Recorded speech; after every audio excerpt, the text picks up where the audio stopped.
যে যেমন তার সাথে ঠিক তেমনটিই করতে হবে।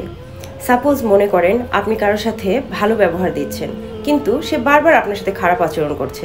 আপনি চিন্তা করছেন যে না, কোনো একটা সময় হয়তো সে ভালো হয়ে যাবে, কিংবা আপনি তাকে অ্যাভয়েড করে চলার চেষ্টা করছেন। তো আপনি যদি বারবার অ্যাভয়েড করতে থাকেন, সে কিন্তু আপনার ভালো মানসিকতার মূল্যায়নটা দিতে পারবে না। সে ভাববে আপনি তাকে ভয় পাচ্ছেন, কিংবা আপনার মধ্যে এমন কোনো প্রবলেম আছে বা এমন কোনো দুর্বলতা আছে যার কারণে আপনি তাকে এড়িয়ে চলছেন। এই যে অশোভনীয় আচরণ আপনার সাথে করছে, আপনি যে সেই আচরণটা, সেম কাজটা আপনি যে তার সাথে দেখাতে চাচ্ছেন না। আপনার যে একটা ব্যক্তিত্ব আছে, আপনার যে একটা ভদ্রতা আছে, আপনার যে একটা শিক্ষাগত যোগ্যতা আছে, এটার মূল্যবোধ সে দিবে না, এটার মূল্যায়ন সে করতে পারবে না, বা এটার মূল্যায়ন সে করবে না।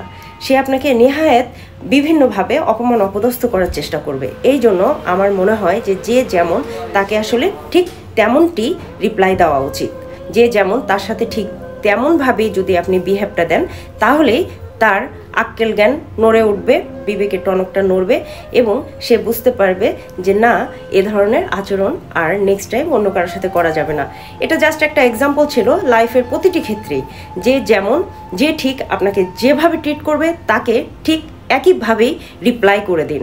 দেখবেন আপনার জীবনে অনেক সমস্যা আর সমস্যা থাকবে না, সমাধান হয়ে যাবে। কথায় আছে না, অন্যায় যে করে এবং অন্যায় যে সহে, উভয় কিন্তু সমান সমান। অনেক সময় অনেককে বলতে শুনি যে ও যেমন তুমি তার সাথে তেমন করবা কেন, কুকুর তোমার পায়ে কামড় দিলে কি তুমিও উল্টা কুকুরকে কামড় দিবা? না, আমি কুকুরকে কামড় দিব না, কিন্তু আমি মোটা তাজা একটা লাঠি দিয়ে কুকুরের বাইরে ঠ্যাং তো ভেঙে দিতে পারবো, ঠিক না? তো বিষয়টা হচ্ছে এরকম, কুকুর কামড় দিলে আমি কামড় দিব না, বাট কুকুরের ওই দাঁত তো আমি ভাঙতে পারবো।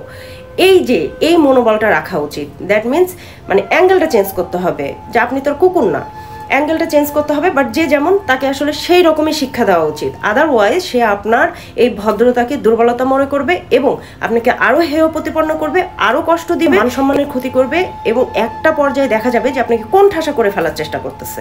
ওকে, সো আমার ব্যক্তিগত উপলব্ধিটা আমি আপনাদের সাথে শেয়ার করলাম যে ভালোর সাথে ভালো করুন, আর যে আপনার সাথে খারাপ করতেছে বা আপনাকে অযথা বিপদে ফেলার চেষ্টা করতেছে, তাকে এমনভাবে সাইজ করে দেন যেন সে নেক্সট টাইম অন্য কাউকে বিপদে ফেলার আগে, অন্য কাউকে কষ্ট দেওয়ার আগে, বা অন্য কারোর সাথে বেয়াদবি করার আগে 100 বার চিন্তা করে যে আমি এই ধরনের করলে যদি আবার এই ধরনের কোনো রিয়াকশন আসে, তাহলে আমার অবস্থা কী হবে।